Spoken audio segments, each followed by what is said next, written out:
Peace be upon you. So the Quran is a firm advocate for the freedom of speech. Individuals should be able to speak freely about their beliefs, their religion, their understanding, without fear of violence or being banished or to being attacked by individuals. Consistently in the Quran, you see that the individuals who resort to such tactics to suppress the speech of others is that of the disbelievers. God tells us in the Quran that if we even hear God's revelations being mocked, one of the most, terrible things that God is telling us, not to attack these people, not to shut them out, but basically not to sit with them. In Surah 6 verse 68, it reads, "If you see those who mock our revelations, you shall avoid them until they delve into another subject. If the devil causes you to forget, then as soon as you remember, do not sit with such evil people."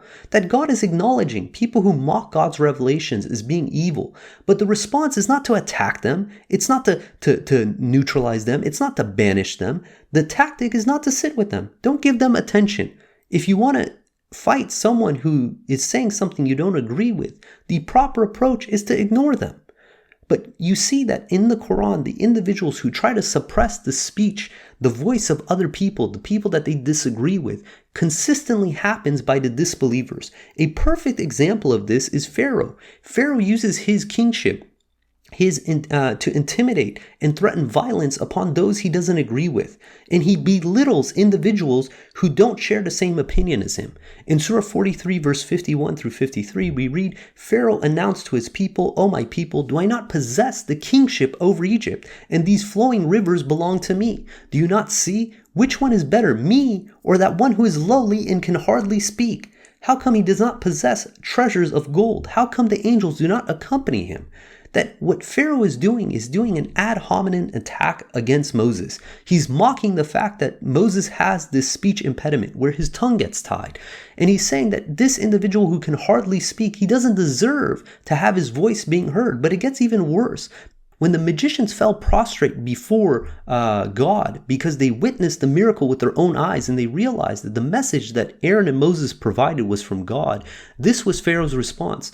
Pharaoh said, "Did you believe in him without my permission? He must be your chief, the one who taught you magic. I will surely sever your hands and feet on alternate sides. I will crucify you on the palm trunks. You will find out which of us can inflict the worst retribution and who outlasts whom." You see that this tactic of fear, intimidation, violence is a tactic of the disbelievers. Sadly, we see this in society today, where individuals who have an opinion that isn't part of the mainstream narrative, that they are attacked, that they are threatened with violence, that they are threatened to be canceled or to be banished. And the two are the same. In Surah 8 verse 30, it says, "The disbelievers plot and scheme to neutralize you or kill you or banish you. However, they plot and scheme, but so does God. God is the best schemer." That this is the tactic of the disbeliever. In Surah 14 verse 13, it says, "Those who disbelieve said to their messengers, 'We will banish you from our land unless you revert to our religion.' Their Lord inspired them, 'We will inevitably annihilate the transgressors.'" Today in society, if you basically are against this woke culture, against this leftist ideology, the tactics that they try to do is they try to cancel you. They basically fight you until you revert to their religion. This is a tactic of the disbeliever. In Surah 7 verse 88, we read, "The arrogant leaders among his people said, 'We will evict you, O Shuaib, together with those who believed with you from our town, unless you revert to our religion.' He said, 'Are you going to force us?'" This is the tactic that the disbeliever uses, that they are not content until you disbelieve along with them.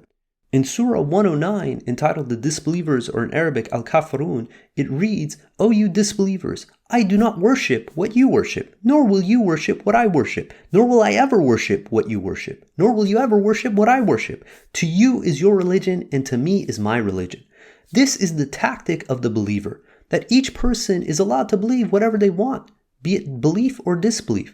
But you realize among the disbelievers, they are not content until everyone disbelieves along with them. And this becomes incredibly problematic when you have a society that's pushing an agenda from Satan.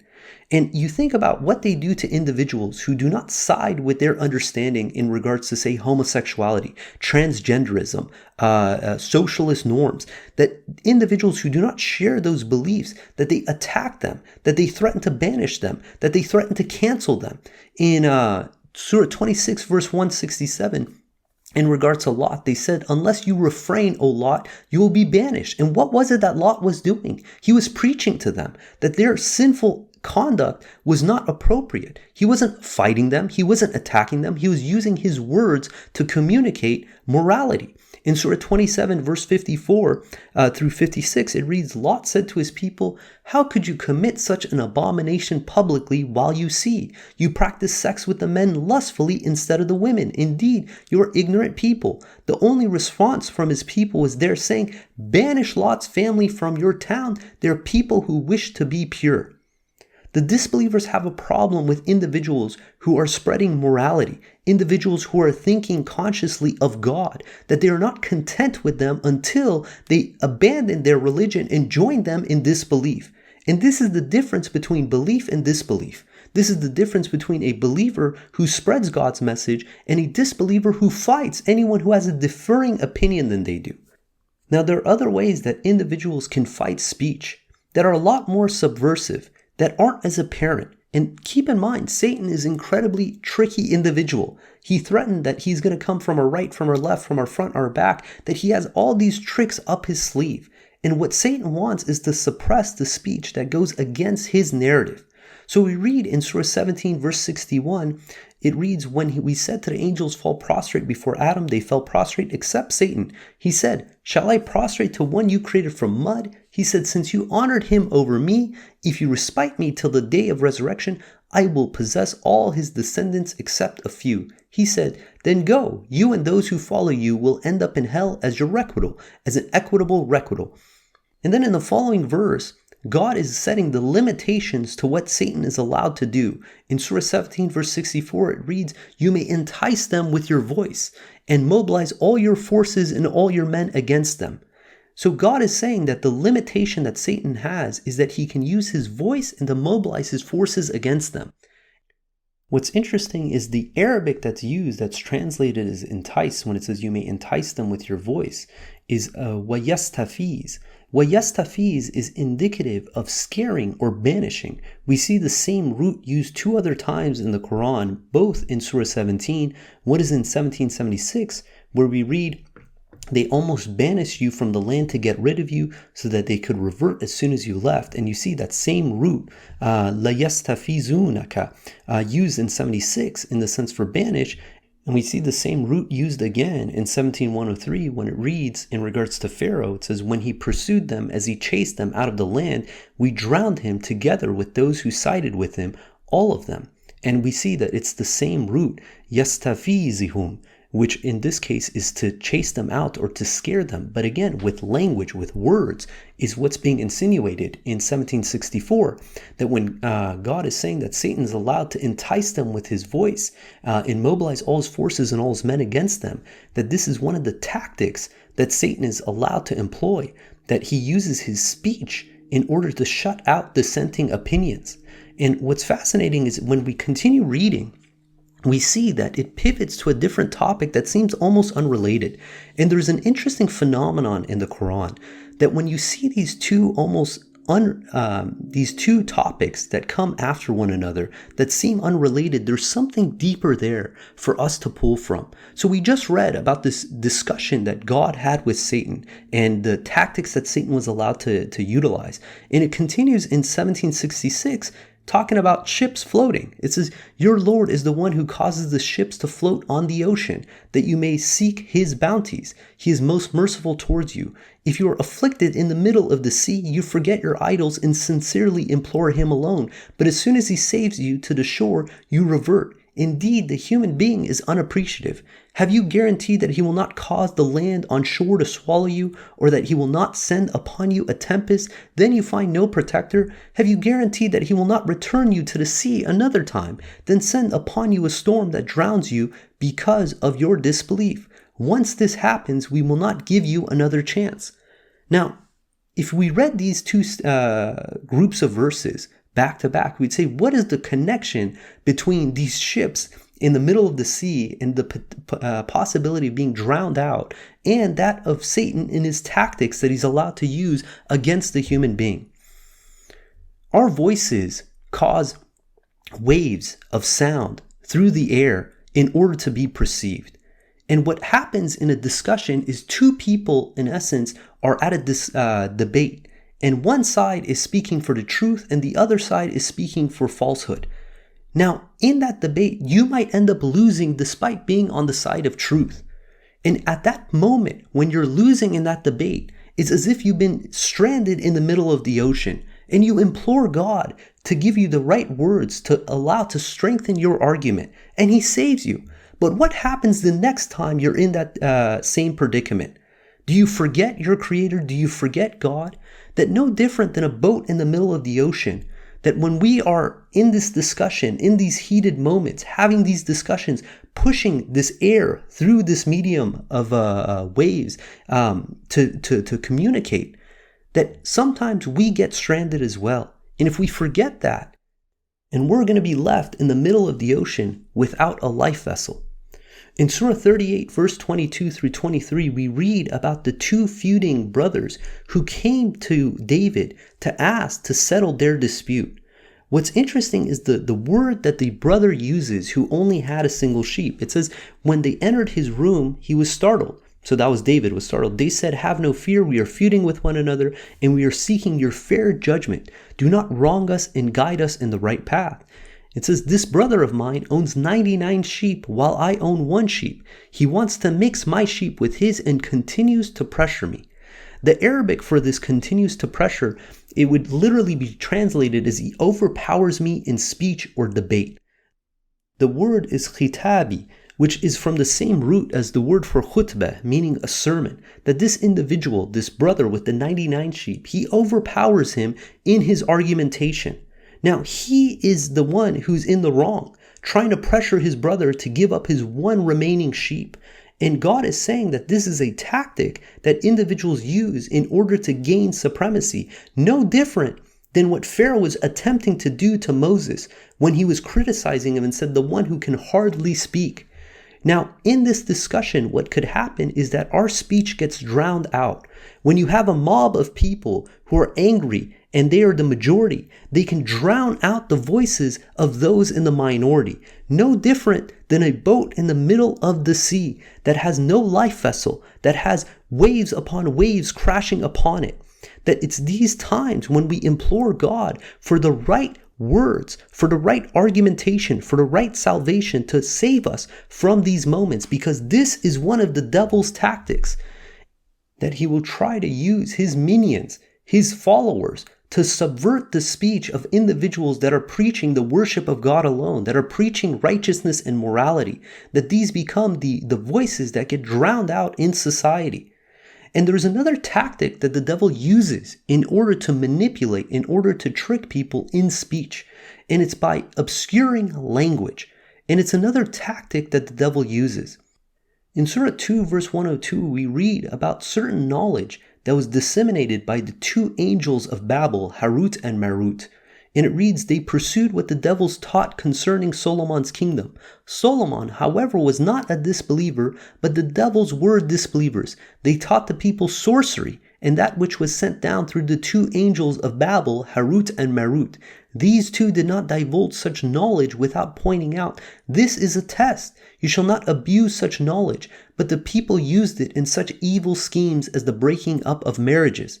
They can never harm anyone against the will of God. They thus learn what hurts them, not what benefits them. And they know full well that whoever practices witchcraft will have no share in the hereafter. Miserable indeed is what they sell their souls for, if they only knew. Now, what is the takeaway from this verse? If we look at the Arabic for the word for magic, it's al-sira. This means not just magic and sorcery, but also it means seduction, or eloquence, or deception, or hypnotism, or transforming a thing from its proper manner to another manner. That what we're seeing here is this reference to Babel. Because even in English, Babel has a meaning. It means gibberish.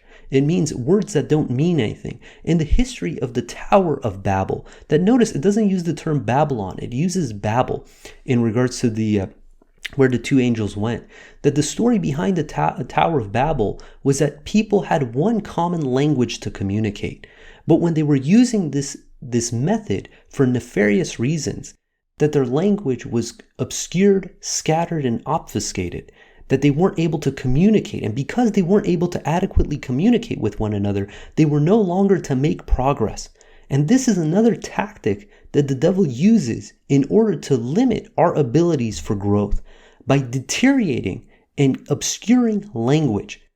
In Surah 63 verse 4, we see that this is a tactic of the hypocrite. It reads, "When you see them, you may be impressed by their looks, and when they speak, you may listen to their eloquence. They are like standing logs. They think that every call is intended against them. These are the real enemies. Beware of them. God condemns them. They have deviated." Let's unpack this one single verse. These are individuals that they look impressive. They speak with eloquence. But because they're as standing logs or logs propped up, they have no roots. They have no foundation. And they think that every call is intended against them. Does this not remind you of these individuals who are considered snowflakes in society? That the second that their ideas are criticized, that they basically cry foul. They think everything is against them. That everything is targeted towards them. That they think that they are the center of the universe.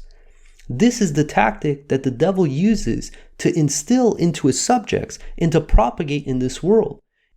One of the ways that we're seeing that the devil is manipulating society and causing deterioration in the morality of individuals is by obfuscating and obscuring language, by using euphemisms for terms that would be completely abhorred by society to make them more palatable. And you see this in Islamic culture, and you see this in the Western culture. For instance, in Islamic culture, they have something known as nikah muta'a, which translates to a pleasure marriage. The intent behind this is a form of prostitution. Rather than calling it prostitution, what they do is they say, oh, it's a temporary marriage to make it more palatable for the masses. You see this in Western culture where abortion becomes pro-choice or family planning, or gay marriage becomes equal marriage, where the act itself would be considered abhorred by society, but by doing so, by giving it these euphemisms, all of a sudden it becomes more palatable. And this is a way that Satan is manipulating the thoughts and the morality of individuals. Recently, we have the ACLU, out of all organizations, claiming that this is from a tweet from November 19, 2019, says there's no one way to be a man. Men who get their periods are men. Men who get pregnant and give birth are men. Trans and non-binary men belong. So they're saying in essence that men and women, that these are social constructs, that there's nothing about the biology of being able to give birth that dictates if someone is a man or a woman, or if someone can menstruate, it doesn't dictate if they're a man or a woman. This kind of changing of the language, it becomes so detrimental to the way that we can progress, the way that we can communicate. Recently, J.K. Rowling, the author of Harry Potter, on June 6th, wrote this tweet. People who menstruate, I'm sure there used to be a word for those people. Someone help me out. Womban, woompand, woommud. And this was in regards to people claiming that men who menstruate are still men. No, I'm sorry. If you menstruate, you are a woman. Biologically, you are a woman. And these are not things that we can change. God is the one who dictates the gender of an individual, the sex of an individual. And yes, I'm using these terms interchangeably because one of the things that the left wants to do is to obfuscate these terminologies. That they said that no, gender is different than sex. Now they're saying it's one and the same, that these are all social constructs. And what happens is when you manipulate the language, all of a sudden reality changes for people. There's a quote that says the basic tool for the manipulation of reality is the manipulation of words. If you can control the meaning of words, you can control the people who must use the words.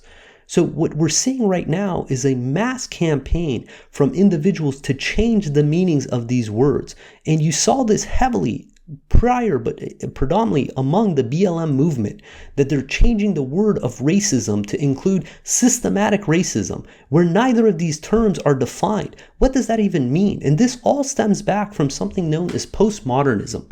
Postmodernism is the belief that there is no objective truth, there is no objective reality. Each person has a narrative. As if that's not crazy enough, on July 5th, Brittany Marshall, a teacher and a BLM supporter, she wrote that 2 + 2 = 4 is a cultural, and because of Western imperialism colonization, we think of it as the only way of knowing. So she's insinuating, and you see this across, that math is inherently racist, that this is only a viewpoint of Western imperialism and not an objective fact.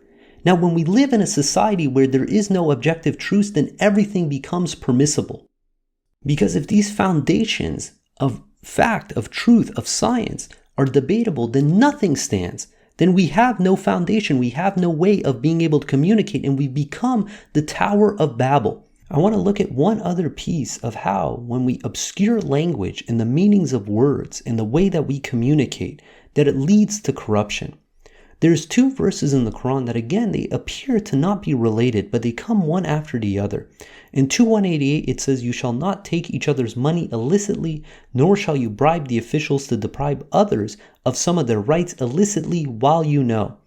So you say, okay, this is condemning bribery and corruption. And in 2:189, it says they ask you about the phases of the moon. Say they provide a timing device for the people and determine the time of Hajj. It is not righteous to beat around the bush. Righteousness is attained by upholding the commandments and being straightforward. You shall observe God that you may succeed. Now, if you just saw this on a surface level, the question is, what do these two verses have to do with one another? Why did God talk about bribery and corruption and then follow that by questions about the phases of the moon? 2:189 uses an interesting Arabic idiom. The literal translation, if we were to translate word by word, is "do not enter homes through the back door." This is equivalent to the American idiom of "do not beat around the bush" in regards to being straightforward with one another. And so what do these two verses have to do with one another? What is the correlation between being straightforward and corruption? In 1946, a man by the name of Rudolf Flesch designed the Flesch Readability Score, which is a method to measure the readability of text. The higher the score, the easier it is to read, while the lower the score, the more difficult and incomprehensible the text. So, for instance, the score goes from a score as low as 0 to 100, and a newspaper comic has a score of 93. It's easy for a person to read. A child can read, can understand. Sports Illustrated has a score of 63. The Wall Street Journal has a score of 43, while the IRS tax code, the book for the taxes, has a score of -6, meaning that no one is going to be able to read it and make sense of what it's actually saying. So in the book, Why Business People Speak Like Idiots, Bullfighter's Guide, the authors looked at company shareholder letters from the turn of the millennium to assess their Flesch readability scores. The researchers analyzed these scores for two kinds of companies. The first group were well-run companies that had a strong reputation and years into the future proved that they were successful companies. The second group of companies were ones that were riddled with scandals in the years to come. What they discovered was the properly managed companies all had scores in the range of 40 and above, while the scandalous companies had scores all in the 20s and below. This difference in scoring is attributed to the fact that companies that were operating under legitimate business practices would have less to hide compared to companies that were trying to obfuscate their shady dealings. Now, these findings do not mean that all the confusing corporate jargon in shareholder letters is a sign of corruption, but it's an indication that a great way to hide corruption in plain sight is through confusing speech. So when you're looking at something that's saying the mission statement of this group, the mission statement of this company is X, Y, and Z, when you read it and you have trouble understanding what is it that they're actually conveying, let that be a sign to you that there might be more in those words, in the selection of how it's depicted, than we're making it out to be. And there's another example in connection between speech and corruption from lobbyist Jack Abramoff. So in 2006, Jack Abramoff, he was the most wealthy, successful lobbyist in the United States, and he was sentenced to 6 years in prison for bribery and fraud. The cornerstone to his prosecution was regarding a single obscure sentence that he bribed politicians to include into a piece of legislation that would provide his clients millions of dollars without anyone realizing what he had done. These individuals, they added this one sentence to this reform bill, And no one had any clue what the purpose of this sentence was. In a 60 Minutes interview in 2011, Abramoff, this is what he said. So he said, so what we did was we crafted language that was so obscure, so confusing, so uninformative, but so precise to change the US code. And what they added, I'll read it to you. This is the one sentence they added in this reform bill. Public Law 100-89 is amended by striking section 207 in parentheses 101 stat dot 668 comma 672 close parentheses. This one phrase was giving his client a backdoor license to open up an Indian casino. And no one had any clue that this is what this sentence does. And this was the intent of adding this sentence, was that it was intentionally confusing, uninformative, didn't provide any details, and it was a telltale sign of the corruption that was there.